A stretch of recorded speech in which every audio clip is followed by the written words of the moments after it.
Hello and welcome to MentorMeet Stories, the podcast where we sit down with coaches from the MentorMeet platform, explore real stories, honest challenges, and practical ideas that help people grow at work and in life. Today's episode is all about the inner critic and how we tame the inner critic and build our inner confidence. We'll explore how the persistent doubting voice, the one that fuels self-doubt, the imposter syndrome, and the perfectionist can shape our decisions and lead to us holding back opportunities that we have. I'm Jennifer Layburn, and I'm the host of today's conversation. And joining me today in the studio is Dr. Katere Adeseko. Katie is she's an applied psychologist, worked with global organizations. She's worked with leaders, teams, and individuals. Katie, we're so delighted to have you in the studio with us today. Welcome to today's episode. Thanks, Jennifer. Great to be here. Amazing. So we're talking about the inner critic today, and I'm so excited to talk about this because I guess you say that it's a universal thing, that even high performers have an inner critic. Tell me more. Absolutely. I mean, we have a natural threat response, right? So our system wants to protect ourselves, wants to always belong, social belonging. And, you know, a lot of performers, especially high performers, they're very highly ambitious. They do spot gaps in their knowledge. So their threat response, if you like, is even more at peak performance.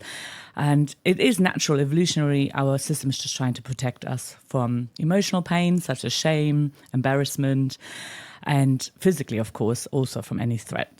But it's not always threatening, the situations that we make up or we tell our brains. So this inner critic, I guess everyone has it, right? Everybody. It's that chatter that you hear all day long, sometimes a bit louder, sometimes quieter. But usually as high performers, again, when your performance is really at a peak and you're very conscious about how you're doing, that's when it gets really loud. So the sensitivity coupled with the actual situation makes the higher critic really loud and raw, gives it all the material it needs to shout at you that you're not good enough and you're going to mess up. That whole thing about not being good enough, that's a big one, isn't it? And I guess we talked a little bit about the imposter syndrome as well, and how it constantly tells you either you're not good enough or you shouldn't be here. Tell me a bit, where's that come from? Why have we got this inner critic? Why do we have this voice? Right. So it's a very good question. So I guess you can look at it from three different angles, right? First one is biological. Like I said, the threat response, our evolutionary, we're trying to belong, we're trying not to embarrass ourselves, our system wants to protect us. And then also there's cultural, there's societal, there's stereotypes, there's upbringing, our environment, the one parent maybe, the teacher, the ex-partner, the previous manager, somebody's voice that kind of stuck with you and where you feel like you always have to prove yourself or anything you do is never good enough. We get that quite a lot and it depends on all of those factors coupled together and then add to it, I guess, genes and other things. Then it fuels up that raw material to fuel all of those different, quite challenging inner critics. And there's loads of different ones, right? Like we've got the all or nothing thinker, like if I mess this up, I'm a complete failure. You have the perfectionist. If it's not perfect, which is an incredibly unrealistic standard, then I'm not going to do it in the first place. You've got the over-catastrophizer. If I mess this up, everybody is going to think I'm not worthwhile, I'm not good enough. All of these different voices. The mind reader is a classic one as well. Like they're going to think I'm not competent enough, or the imposter, like you said, right? Like I'm going to be found out, and that's usually the more you step up and higher into the next role or next opportunity, you are new in a sense, but that doesn't mean you're an imposter. It just means that all your achievements up until now have led you here. But still, because it's new territory, you feel like you're out of place and you don't want to embarrass yourself. And that's usually when the imposter kicks in. You don't deserve to be here. You're going to be found out. So, yeah. So as coaches, I get this all the time about, how do I deal with the imposter syndrome? How do I deal with the fact that, lots of people who are amazing at their jobs, and I hear all the time that they're saying, I'm not good enough. How can I get better? Yeah. What's that all about? Well, it's coupled with different things, isn't it? So if you're already really ambitious and you're a high achiever, you spot the gaps quickly. You're like, oh, this is, that person is better. There's a comparison wheel. So you compare your back wheel, if you like, to other people's highlight reels, right? She talks much better, or she knows how to present herself, or you always compare yourself to other people, but you miss the point that everybody's got insecurities. Nobody wants to embarrass themselves. Everybody is scared of that exposure, that vulnerability. So when you tell your brain a different story. And I think you also realize that it comes from a place of fear and that protection. So there's that fear that wants to protect you, and the fear of growth, because it's coupled to uncertainty. So there's those two distinct fears. It's interesting. Should we explore that a little bit? Because there's that fear that protects, which I guess is what your brain is telling you, don't do something that is dangerous. Absolutely. Or don't do something that's not in your comfort zone, I guess. Exactly. So, Actually, just to add to that, Jennifer, it's mostly what we're telling our brains. So there might be a situation, and because evolutionarily, again, our system wants to protect us, there is this fear of, like I said earlier, the emotional pain. I want to protect you from the shame, from embarrassment, from feeling guilty or not good enough, those uncomfortable feelings. And also that fear of, I want to protect you from physical pain. I want to make sure you are not threatened and you survive as a person, as a species. So that fear of potential threat and actual threat, we need it to survive, of course, protect us. Yeah. But there's also the growth-oriented fear, and that usually feels a little bit more like flutters and excitement. That's that fear when you're stepping out of your comfort zone and you just feel nervous because you don't know how it's going to go. Right? Okay. So that's the fear that actors get just before they get on stage, I guess. The butterflies in your tummy. Yeah, probably the ones that we were feeling, right? Okay, I get that. Okay, so how do we balance the two so that this inner critic is fueled by the fear that's for growth rather than the fear that stops? I guess the inner critic is fueled by the fear of embarrassing yourself, essentially, right? Or that protective fear. That's where it comes from, the inner critic. That's why it's always trying to be really harsh so you don't step out of your comfort zone. You play it safe. Yeah. But when you realize in this situation there is no actual threat, and I feel quite excited, and I probably just feel nervous because I don't know how it's going to go, this new opportunity, this post on LinkedIn, or this conversation about my performance, or whatever it might be, right? When you realize there's this difference in fear, and then you lean into it and you take that leap, that's where opportunities are, and that's where the growth is. And a lot of times we think we need to be confident and already perfect as a person to take those steps. But confidence comes after we take the action, right? So we need the courage. That's what fuels us to take that leap, lean into that growth-oriented fear, do it, and then we're like, oh my God, I did it, and it didn't go bad. So you reinforce a more positive cycle, and that calms down your fear response. And that obviously then also goes into how you change your inner critic to be able to lean into that. So that sounds almost like it's simple, but I can imagine that it's not that simple. It's part of me wants to say it's simple, because that's why we stay away from these things, because we think, oh, it's too complicated. I'd just rather stay in my comfort zone, although I'm suffering, right? But it is quite simple. We just need to train our brain. So the same way we are wired, and we created these coping mechanism and these pathways that I'm protecting myself, I better not lean into this, and I don't want to embarrass myself, or it's not going to be good enough, or the unhelpful thinking pattern that I mentioned a few of them earlier. When you think about that, it's the same way those things were wired. We can rewire our brain and interrupt those unhelpful ways of thinking and coping, and prune those synaptic connections, if you like. I don't want to get too neuroscientific, but you can then create new pathways and different ways of thinking. So changing your inner critic to an inner coach, if you like. Oh, wow. And that then, I like that. The more you do it, all it takes is practice. So to go back to your question, whether it's simple, it just takes consistency and practice. So yeah, if you like, it can be quite simple. Okay. So in a sense, we're moving into this area of how we address or tame or convert this inner critic. And I like the analogy you used about changing that inner critic to being an inner coach. Yeah. So Katie, I guess that's some of what you've been working on as part of your academic work. So tell us a little bit more about what's that process? What does it look like? First of all, actually, before you do that, I thought it would be really helpful to find out how would our listeners relate to this inner critic? How would they recognize it in themselves? We've talked a little bit more about it, but just give us a few more practical things about how they would recognize that if they have that inner critic. Yes. So I developed this framework called HEART because ultimately it comes down to self-compassion and being kinder to ourselves. So in the framework, I put it into HEART because of the self-compassion link, and it's easy to remember. And the H in HEART stands for hearing it. You can't change anything you're not aware of. You know, what you're not aware of controls you, if you like, in the background without you noticing. So you need to hear it. And our inner chatter goes on all day. If you think about it, a lot of times it's subconscious, it's just running in the background, it's there, but it's also running our energy down. So if you just tune in a little bit to yourself and recognize what's going on. Oh, there is the all or nothing voice, you know, or you hear it. Like, what are you saying to yourself? Oh, I don't want to mess this up. I'm scared to mess this up, or I'm not ready. Right? You hear it first. That's the H. That's how you hear it in the day. And the way you can become more aware is maybe on a daily, you try and catch yourself out. You know, like, what are you saying to yourself? Being a bit more conscious and aware about the inner chatter that's going on.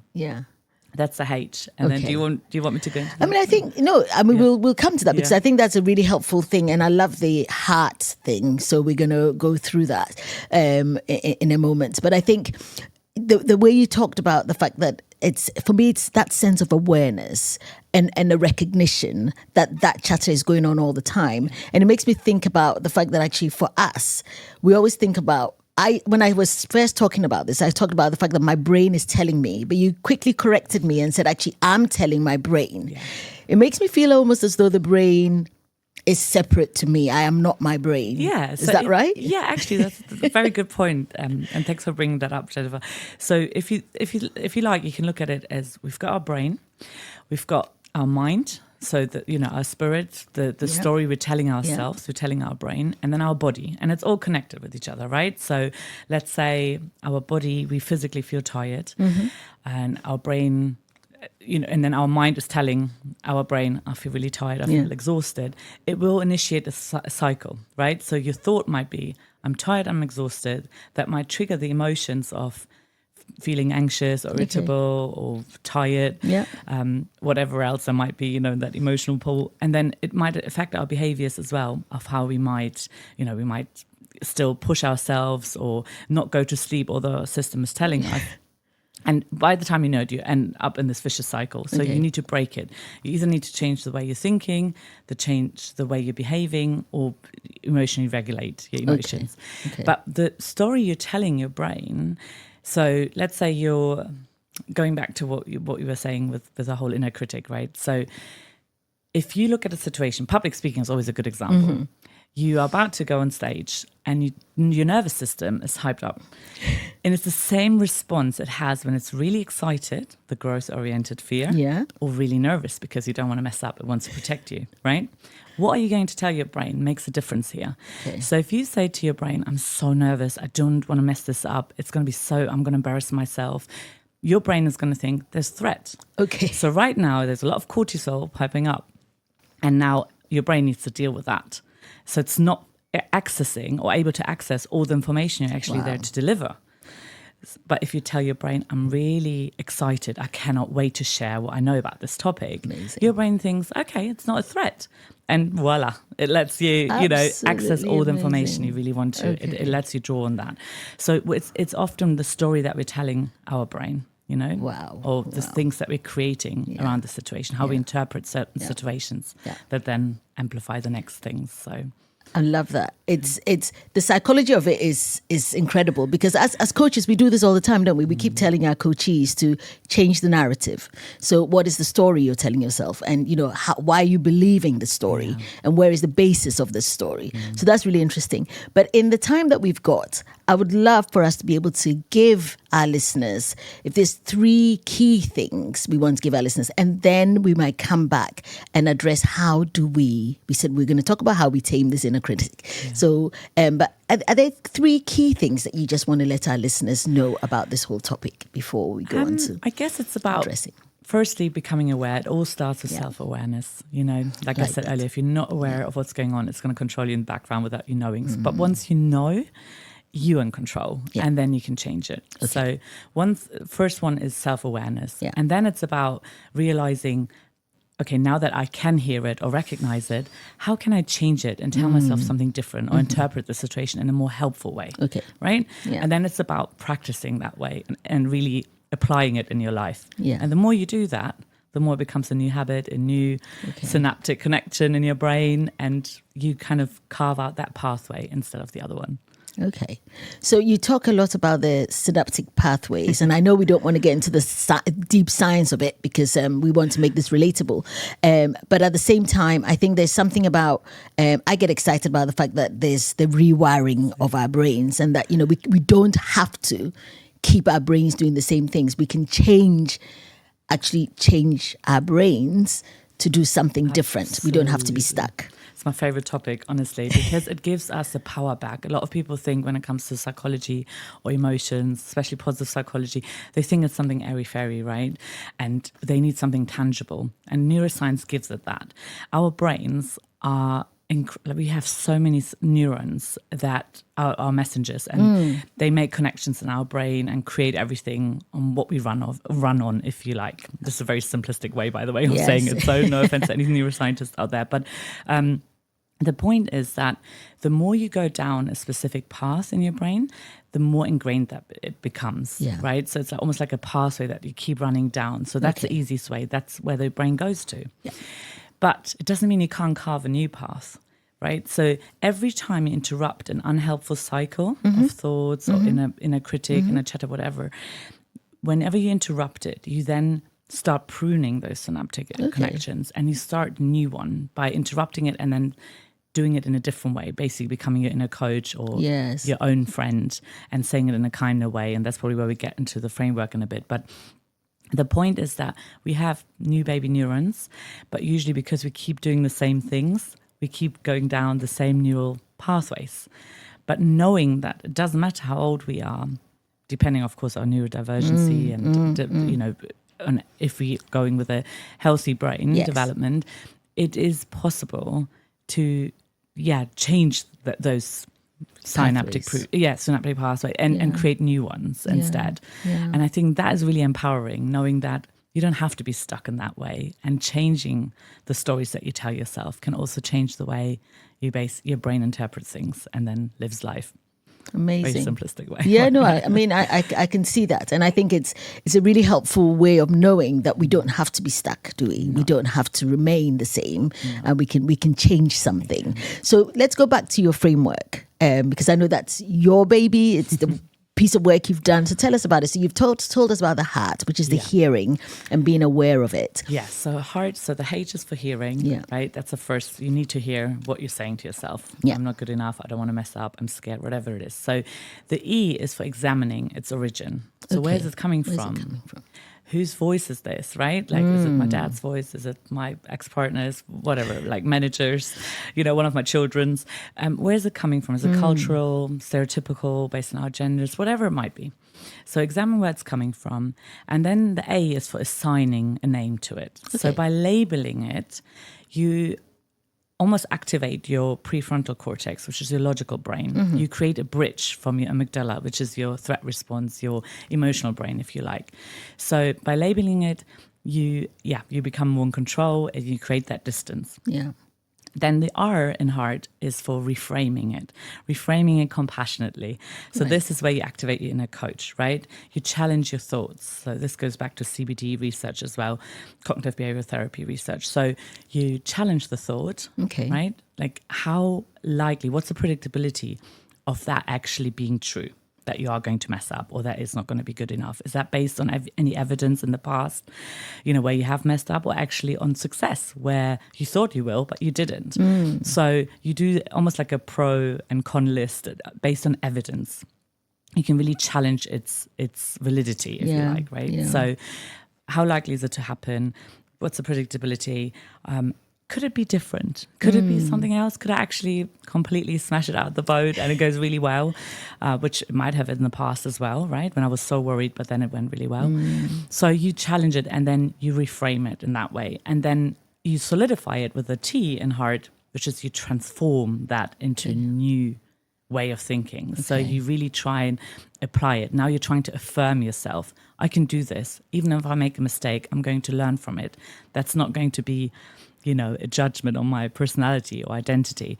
So you really try and transform it and affirm a new way of saying to yourself, I'm going to do my best, right? Or progress is better than perfection, or, whatever it is, but you try and really solidify that. Yeah.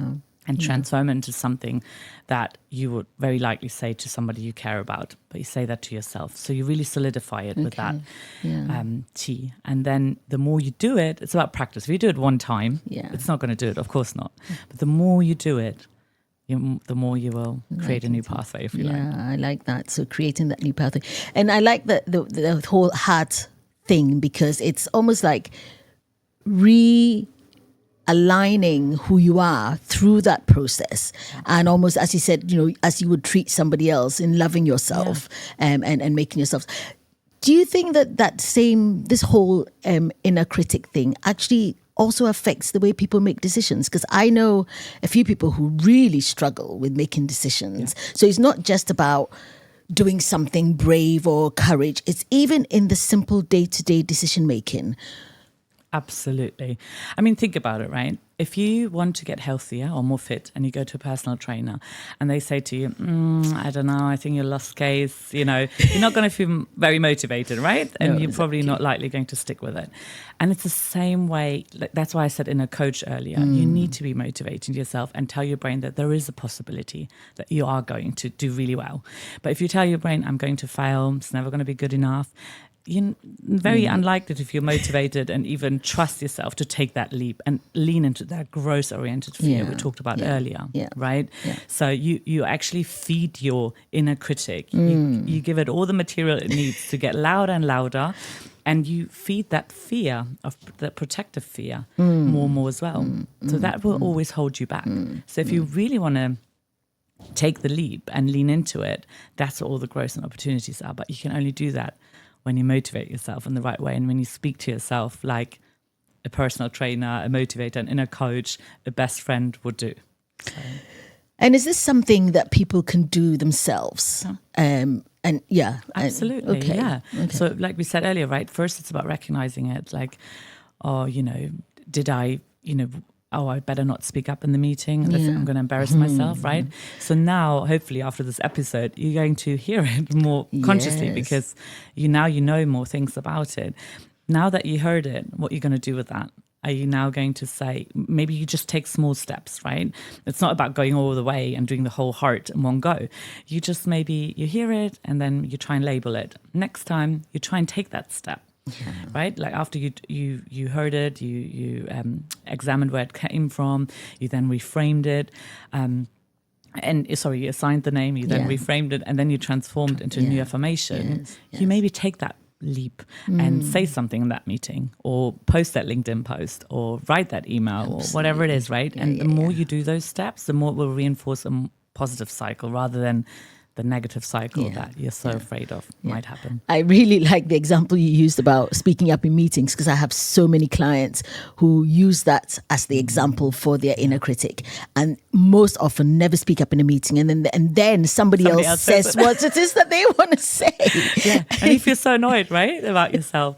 Those are the moments maybe actually you can then remind yourself next time. You say, I don't want somebody else to steal this idea, so I'm just going to go for it. And once you went for it and you think, oh, actually, that was perceived really well, then, your system now knows it's not an actual threat. I'm making it up to be a possible threat. Yeah. But next time, I'm not going to let that hold me back. I'm just going to go for it. Amazing. Katie, there was one more thing you said to me earlier on, which is the whole idea of the brain not being us and the brain being an entity. You described it in a really lovely way, and I think our listeners would really love to hear this. You described it as almost like when you open up the yours. You tell phone, me. Yeah. I mean, I'm sure people might have heard this before, because we always talk about having a million tabs open, right? And I mean, on my computer. Right. Computers, right? We're constantly on our phones as well, whether you have an iPhone or something else. usually when you swipe up, you see that there's loads of tabs open in the background, okay? And you can almost picture it as a lot of our subconscious thoughts. Some of the tabs that are open we're not even aware of, and they're just running in the background and they're draining our energy. And that's probably in real life as well. There's lots of memories, experiences, trauma, and things like that are still open in the background, and they're feeding a lot of these things, right? Our inner critics, our daily choices, and also the bigger choices that kind of, decide where we're going in life. And again, it comes back to awareness. When you're aware that, oh my goodness, what are the tabs that I have open? And maybe which ones do I need to close down? Which ones are time to let go of? Yeah. You preserve your energy. You then, let go of some, you close the tabs, and you place the energy in different places, such as you're becoming your own best friend, maybe, And that goes back to, the stories that we're telling ourselves, or the reality that we create. Why are we creating sometimes this for us? But I don't want to dismiss from, of course, people that are really struggling or people that have severe trauma. It'd be helpful to have a therapist or coach to really help you, counselor to help you through those things. So it's always good to ask for help and guidance through that process. Yeah, no, I like the fact that you pointed that out, because I think we've almost talked about the inner critic almost in the high performer type person, but there are obviously people who may not necessarily be in that category who also experience this self-limiting, whether you call it self-limiting belief or whether you call it whatever narrative you're telling yourself that you've told yourself for years. And obviously all of us will know people who have that, and it stops them from living their life fully. So exactly, I think it's really important to point that out. So thank you for doing that. And Katie, at the beginning, I asked you about 3 key things. You told us, 1, it would be really lovely to have the other 2 things that you think would be helpful for our listeners. Okay, so self-awareness, and then the power of knowing that you can reframe. If you like, the synaptic pruning and the new connections, feeling more empowered to do so. And using the different strategies, such as heart, for example, to do so. And then the keeping at it. Basically, looking at it as a progress, as something that you dedicate yourself to, and that on the journey as well, you are kind to yourself. So we're always going to fall into our old habits. So even if you slip, and you still hold back in the next meeting or with the next post or whatever it is, don't beat yourself up about it. Don't give that inner critic more volume again, but just allow that. Okay, it's fine. I'm just going back into my old habits. And next time I try again, right? So you try again, you're kind to yourself. Progress looks different. It depends how you feel, and a lot of other factors involved in your where you are in your life, what life is throwing you at that moment as well. So in a sense, that inner... We've been calling it an inner critic, but in a sense, what we're doing is recognizing the critic. So that inner voice is always going to be there, but it just depends on what it's saying. And that's the key, isn't it? And you know what? Actually, thank you so much, Jennifer. It's not about silencing the inner critic. We need it, right? Going back to the start, what we're saying, we need it for survival. We need social belonging. We need to survive as a human. So we need that protection, that inner voice that also tries to protect us. So it's not about seeing it as something bad. It's just looking at it as something you like to control more, so it doesn't hold you back. That's lovely. So lowering the volume, if you like. So not silencing it. Not silent. So we don't need to silence it completely. No, you don't need to silence it at all, because you also don't want to make a fool out of yourself all the time, right? And just jump into everything. No, it's I think evolutionary, all the things that are there, they obviously have a function. Same with those uncomfortable emotions that we sometimes like to suppress or avoid. It all has its function. So it's not about silencing it, suppressing it, avoiding it. It's just about recognizing it, being aware of it, and then thinking about, okay, now where does my control lie here? What can I do? What's a more helpful way of dealing with this so it does not control me or hold me back? But definitely helps if you've got somebody to guide you through those things. Amazing. Thank you so much, Katie. I don't know if there's anything else that you feel we haven't covered that would be helpful to let our listeners know, because this is a huge topic. As we're talking about it, we've literally only just covered the surface. There's loads more to it. But we thought it would be a helpful thing to do. We're both excited about something like this. And I just love the whole thing about the way the brain works and how we can make a difference. We can change things. We don't have to be stuck in the old stories, especially if those stories are stemming from our childhood, what a teacher once said to you, what your grandfather once said to you, especially with that. No, it's not always reality, and I think that's important to remember, that we always think when we think something or feel, because it feels so intense, it's true. Yeah. But I think knowing that it might just be, we might be hijacked, right, by our inner critic or by that fear. And that's why we're thinking or feeling that way. Sometimes it's a thought that kicks in first or the feeling. But I think just, again, having that awareness and noticing that it doesn't mean it's a reality. Uncertainty doesn't mean bad. It's not something negative, right? Yes. And just kind of, just the not being the victim to our circumstances sometimes, and just learning that we are way more in control of certain things, but we focus a lot of our energy on things that we can't control, maybe. So it's just about shifting it. But Jennifer, it's another territory, isn't it? We could probably talk forever about all these topics. No, it's been absolutely amazing and fantastic to hear all of that stuff. And I'm sure that we've all learned something. I certainly have learned something that I'm taking away, and just recognizing it. And I love that whole your heart bit of how we use that. And I love the bit at the end that says we can transform or transform. And at the end of the day, this is all about how we transform that which we had before and we want to make better. It's about growth, and it's about development, and it's about making sure that we move from one stage to another and continue to grow in our work and in our lives and be the better versions of ourselves. Exactly. And feel more fulfilled with that, right? Absolutely. Like live life more fulfilled. Absolutely. 100%. I love that. Absolutely. So thank you so much, Katie, for all that you've shared. I've enjoyed so much talking to you, and I've taken so much away. I've been your host, Jennifer Layburn, for the MentorMeet Stories. If you have enjoyed what you've listened to, then like, share, and subscribe. It's been a delight. Thank you.